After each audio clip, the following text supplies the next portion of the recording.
क्या India fourth largest economy की position से सिक्स्थ पोजीशन पर स्लिप डाउन कर गया है? क्या ये सच है? क्या हम कभी सिक्स्थ पोजीशन पर थे या फोर्थ पोजीशन पर थे, या ये सब क्या चल रहा है भाई? सो आइए इसको डिकोड करते हैं। आईएमएफ के अप्रैल 2026 के वर्ल्ड इकोनॉमिक आउटलुक के हिसाब से हम सिक्स्थ पोजीशन पर रैंक कर रहे हैं। आईएमएफ की डेटा के हिसाब से हम यानी कि इंडिया 4.15 ट्रिलियन यूएस डॉलर्स की इकोनॉमी है। ये हमारी जीडीपी है।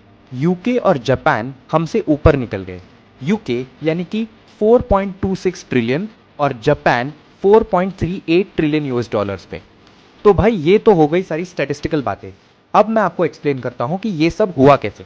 इंडिया की economy in terms of Indian rupees तो रैपिडली ग्रो कर रही है, लेकिन इंडियन रुपी की value in terms of dollars गिर गई है। जो यूएस डॉलर 2024 में 84.6 रुपीस था, वो 2025 में 88.5 रुपीस हो गया।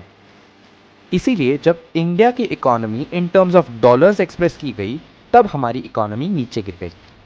दूसरा मेजर और इंपॉर्टेंट रीजन है यूके और जापान की करेंसीज का स्ट्रांग होना।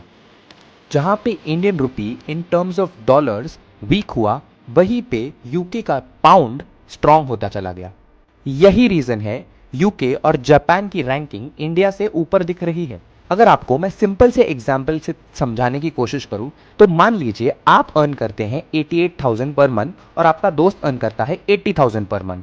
अब अगर मैं आपके 88,000 को 1,000 यूएस डॉलर लिखूंगा और आपके दोस्त के 80,000 को 800 पाउंड लिखूंगा, तो उस पाउंड्स की वैल्यू ज़्यादा निकलेगी।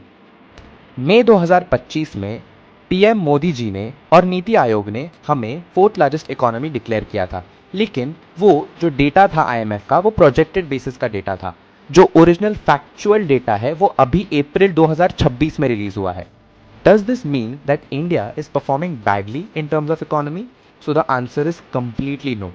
इंडिया अभी भी ग्रो कर रहा है एट द रेट ऑफ 6.5%, जो काफ़ी अच्छा है in terms of major economies.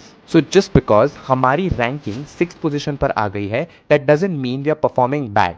ऐसी ही इंफॉर्मेटिव रील्स के लिए मुझे फॉलो कीजिए।